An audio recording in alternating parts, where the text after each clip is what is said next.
Plains, Calder the second round, Oran Park the third, Dick Johnson, 2 victories and a third place when a tyre punctured in the second heat at Calder. Peter Brock, 2 seconds to this man, the Queenslander Johnson, and victory on that occasion, which he was very happy to inherit when Johnson spun off the track with just 60 seconds now to the start of the 4th round of this 8-round series for 1981. So Johnson, first time in the series. No, sorry, Brock did take pole position also at Oran Park, but it's been a great tense battle between the two, and Brock, in practices yesterday here at Sandown, took 1.4 seconds, a massive amount of time off his previous best ever time in a Holden Commodore to equal his Tirana lap record.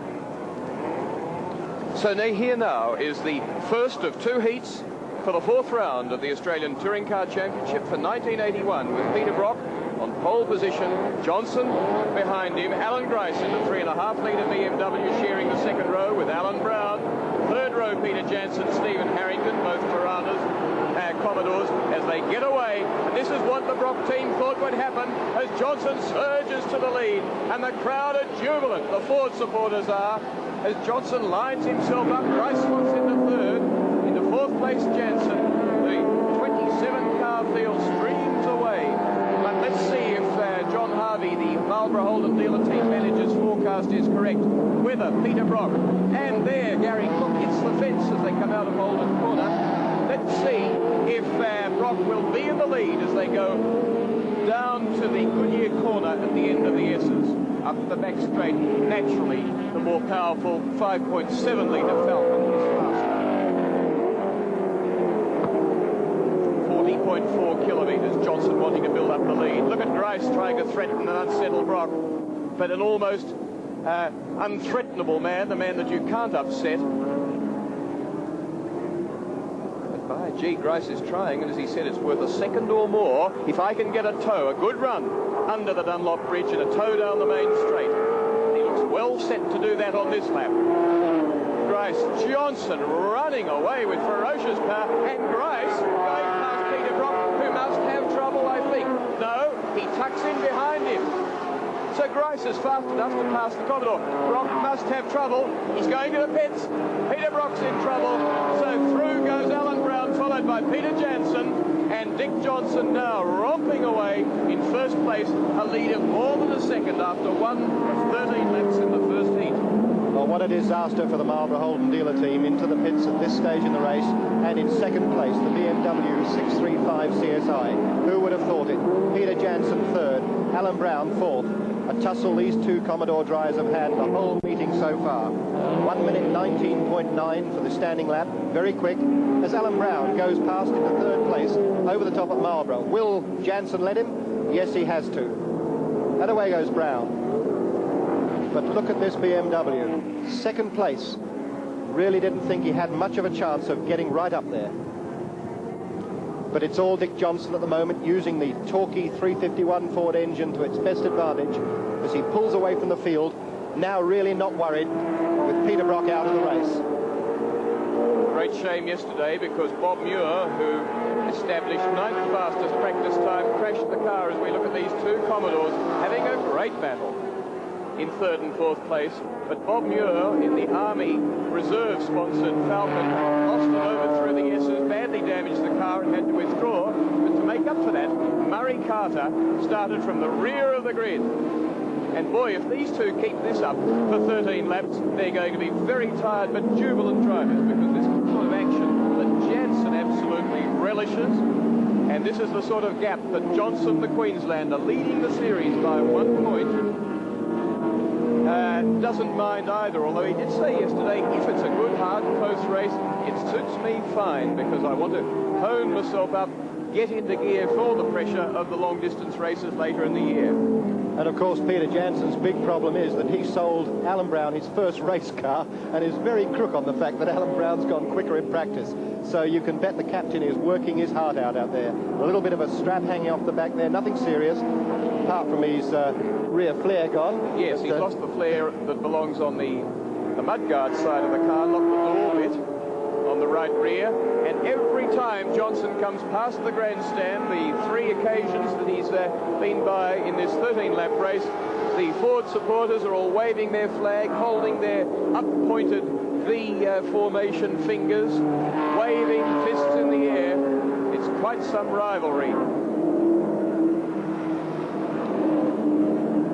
Further back, Gary Cook could hit the fence. Murray Carter going through then. Doing a great job. In 8th place.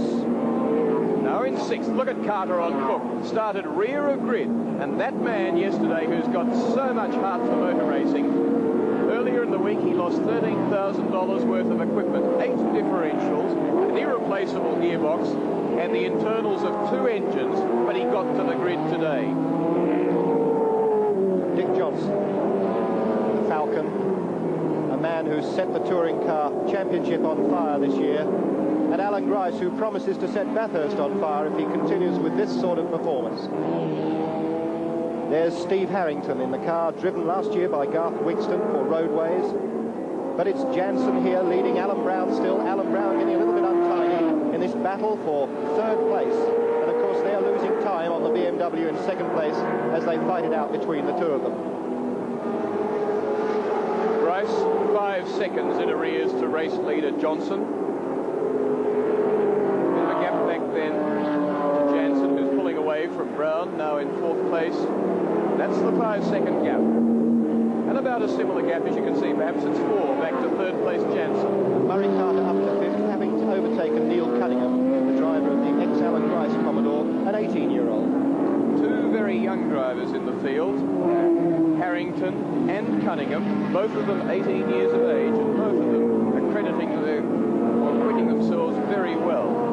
And in fact, they're in 4th and 5th positions, 4th and 6th positions, sorry, at this time. Peter Jansen.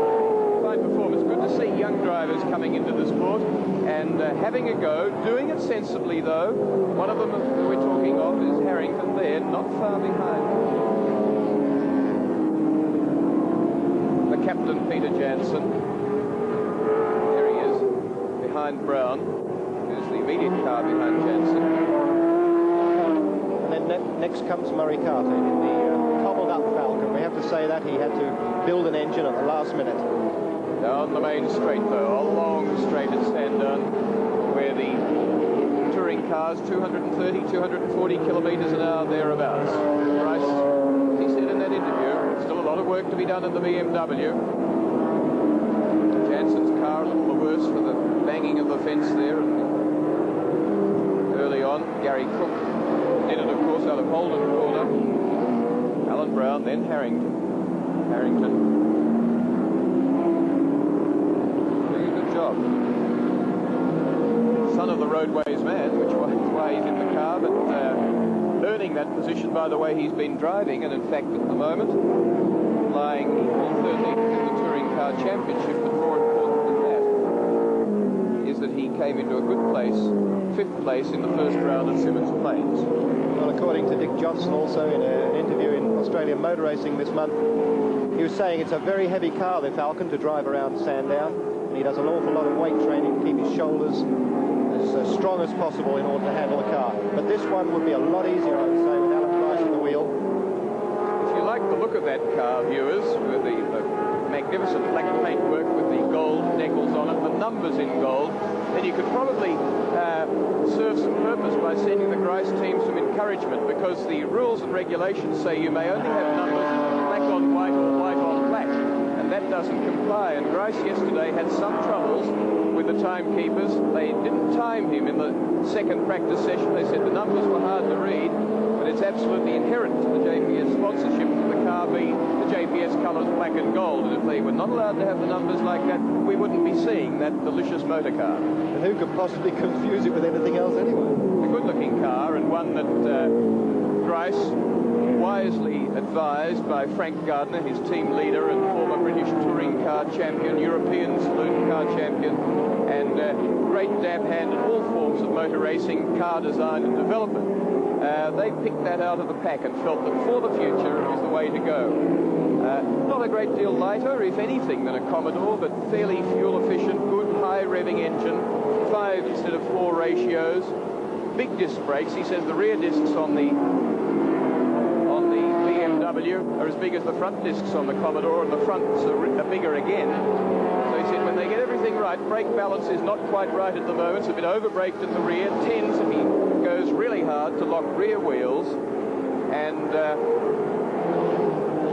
by the time the long-distance races come up later in the year, he reckons that people like Jansen, like Alan Brown, Harrington, the RX-7 Mazda there and McLeod further back in the field will have a lot of difficulty indeed against the six-cylinder BM. Alan Brown leading that bunch with Steve Harrington trying to lap the RX-7 and McLeod onto the back straight once more. And Peter Jansen pulling out ahead of them now in third place.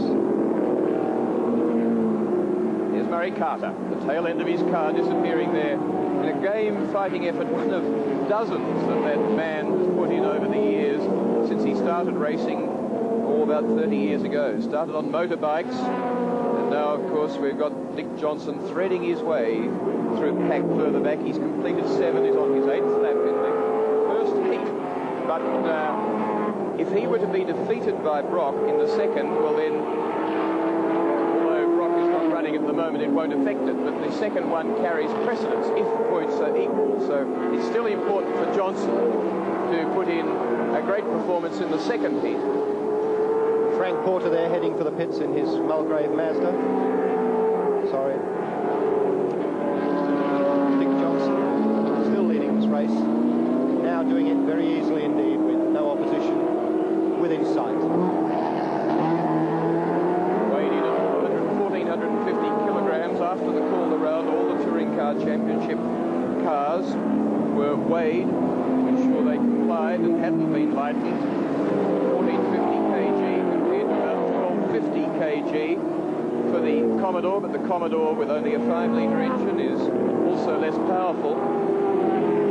So the power-to-weight ratios we watch down here at Goodyear Corner, down near Dandenong Road, the Prince's Highway, at the bottom part of Sandown Park Circuit. Now second place to Grice. Then the gap back to third place Jansen. Tight corner, as you can see, as we go with Jansen off through quite an interesting section of circuit for the drivers. A good deal of it will be straightened out. They still have to turn left where Jansen's coming out now, and then this very critical corner over the causeway there, lined up for the Dunlop Bridge. And if you don't get a good run through there, then you're going to lose speed all the way along the straight, and you could lose not tenths of seconds, but second or more. That, of course, is critical.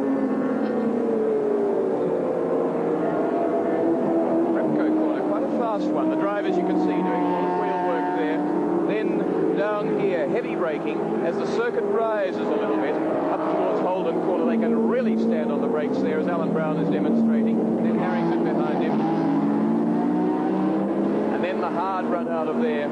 This kink, which really is barely a corner at the speeds they're doing after the slow corner before it. Then Murray Carter and the leader Johnson. Other end of the circuit to Murray Carter, the whole length of the back section. 635 BMW. Not a common model in Australia. But Grice says up the back straight, he said it is so comfortable compared to the Tiranas and the Commodores that he's previously driven, because the straight here's got quite a few ripples and bumps in it. Braking area at the end here, and the all-independent BMW just has the ability for more wheel work at the back, particularly when it's 100 power out of the corner.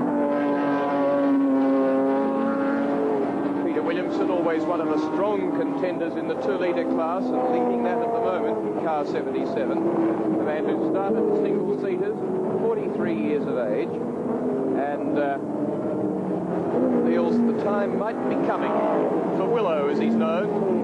And there's a master at work too, hot on the tail of one of the Masterton team cars, crewed by Colin Bond and Steve Masterton, son of Jim Masterton, the principal and guiding hand behind that very large business.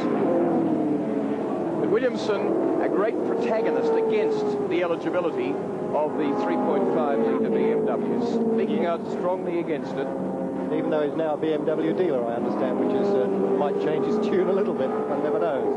Masterton goes through. He's the car immediately in front of Williamson. Then the race leader getting into full flight. The way he'd like to see himself in touring car races later this year, with 6.2 kilometres still to cover to complete this first heat, a heat that neither he nor Peter Brock nor any of their teams thought was going to be a lay-down victory the way this has turned out. But Dick Johnson, who said yesterday, I don't know where Peter Brock's got the speed from, but he said he's got more power or more speed from somewhere, because he said, I can't catch him up the back straight, where once I was able to go by him. He said he's just as fast as I am. Alan Brown being closely threatened by car 10 Harrington. And they're arguing over the fourth and fifth place as they go up the back straight. Jansen's in third. Look at this 18-year-old, so determined up the back straight, wanting to get around 40-odd-year-old Alan Brown. A businessman who goes racing just because he likes to travel quickly and because he likes to have a go, and has found that he's good enough to be running at this sort of speed. But Harrington, on the other hand, a young man on the way up, he hopes, ambitions in motorsport. And in fact, the car caught fire under him as the race leader, Johnson, goes out on his final lap. There's the board telling them what's on. RX3 decides to tuck in behind Johnson to get a good entry to the left-hand corner.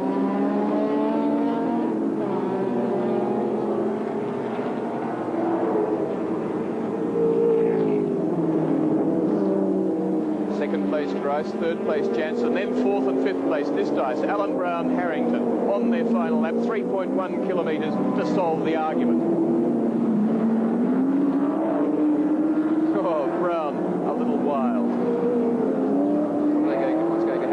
Straight this time. Harrington was quicker last time.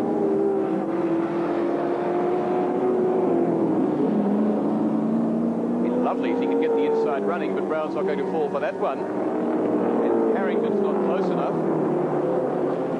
So in fourth and fifth order unchanged, older man Brown from teenager Harrington, and Johnson in the meantime comes across the start-finish line to finish the first heat in first place. One of many victories he's had so far in the Touring Car Championship this year, this being the fourth round. Jubilant Dick Johnson. Alan Grice takes second, and then Jansen has run through, now to third, and this dice then to fourth. Brown comes in, holds on by one car length only over young Steve Harrington in fifth.